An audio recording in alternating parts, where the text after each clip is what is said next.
রাজনীতির বিশাল ক্যানভাসে যখন একটি নাম কেবল উত্তরাধিকারের প্রতীক হয়ে দাঁড়ায় তখন তার অন্তরালের মানবিক গল্পগুলো অনেক সময় ঢাকা পড়ে যায়। ১৭ বছরের প্রবাস জীবন আর দীর্ঘ প্রতীক্ষার পর জিয়া পরিবারের কনিষ্ঠ সদস্য জাইমা রহমান যখন নীরবতা ভাঙেন তখন সেটি কেবল একটি সামাজিক মাধ্যমের বার্তা থাকে না, বরং এক নতুন প্রজন্মের দৃষ্টিভঙ্গির বহিঃপ্রকাশ হয়ে ওঠে। একটি দীর্ঘ বিরতির পর তার এই আত্মপ্রকাশ রাজনৈতিক অঙ্গন ছাড়িয়ে সাধারণ মানুষের হৃদয়েও কৌতূহল আর প্রশংসার জন্ম দিয়েছে। স্মৃতির পাতা উল্টে তিনি ফিরে গেছেন ১১ বছর বয়সের এক সোনালী বিকেলে। স্কুলের ফুটবল প্রতিযোগিতায় মেডেল জয়ের সেই অকৃত্রিম আনন্দ সরাসরি তৎকালীন প্রধানমন্ত্রীর দফতরে নিয়ে গিয়েছিলেন তিনি। দাদুর কাছে নিজের গোলকিপিংয়ের গল্প শোনানোর সেই মুহূর্তে তিনি রাষ্ট্রনায়কের আড়ালের এক মমতাময়ী অভিভাবককে খুঁজে পেয়েছিলেন। সেই ছোট্ট বয়সেই তিনি বুঝতে পেরেছিলেন দাদুর কাঁধে এক বিশাল জাতির দায়িত্ব থাকলেও পরিবারের প্রতিটি সদস্যের ক্ষুদ্রতম অর্জনও তার কাছে ছিল অত্যন্ত মূল্যবান।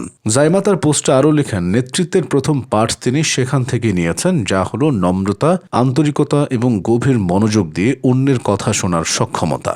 বিদেশের মাটিতে কাটানো দীর্ঘ ১৭ বছর তাকে শেকড় থেকে বিচ্ছিন্ন করতে পারেনি। লন্ডনের বাস্তবমুখী জীবন তাকে দিয়েছে বৈশ্বিক দৃষ্টিভঙ্গি আর আইন পেশার অভিজ্ঞতা শিখিয়েছে মানুষের সমস্যার আইনি ও মানবিক সমাধান খুঁজতে। তিনি তার দাদা শহীদ জিয়ার সততা এবং বাবার দেশপ্রেমের আদর্শকে নিজের অন্তরে ধারণ করেছেন। ২৪-এর গণ অভ্যুত্থানের সেই অগ্নিঝরা দিনগুলোতে তিনি নিজেকে প্রচারের আড়ালে রেখেছিলেন। পর্দার আড়ালে থেকে তরুণ প্রজন্মের লড়াইকে সমর্থন জুগিয়েছেন এবং সামর্থ্য অনুযায়ী ভূমিকা রাখার চেষ্টা করেছেন। অধিকাংশ সময় তিনি পরিস্থিতির পর্যবেক্ষক হিসেবে মানুষের দাবিগুলো শোনার চেষ্টা করেছেন। দীর্ঘ সময় পর মাতৃভূমিতে ফেরা জাইমার কাছে কেবল আবেগ নয়, বরং এক বিশাল দায়িত্ববোধের নাম। তিনি এখন তার দাদুর পাশে থেকে তাকে সাহস দিতে চান এবং বাবার রাজনৈতিক পথচলায় পূর্ণ সহযোগিতা করতে চান। একজন সচেতন নাগরিক হিসেবে তিনি প্রিয় বাংলাদেশকে নিজের চোখে দেখতে এবং মানুষের সাথে সরাসরি সম্পৃক্ত হতে আগ্রহী। জনগণের প্রত্যাশার যে বিশাল ভার তার পরিবারের উপর রয়েছে সেটি তিনি সচেতনভাবেই অনুভব করেন। তার কাছে এই প্রত্যাবর্তন মানে দেশকে নতুন করে চেনা এবং বাংলাদেশের হারানো গৌরব পুনরুদ্ধারের যাত্রায় সামিল হওয়া।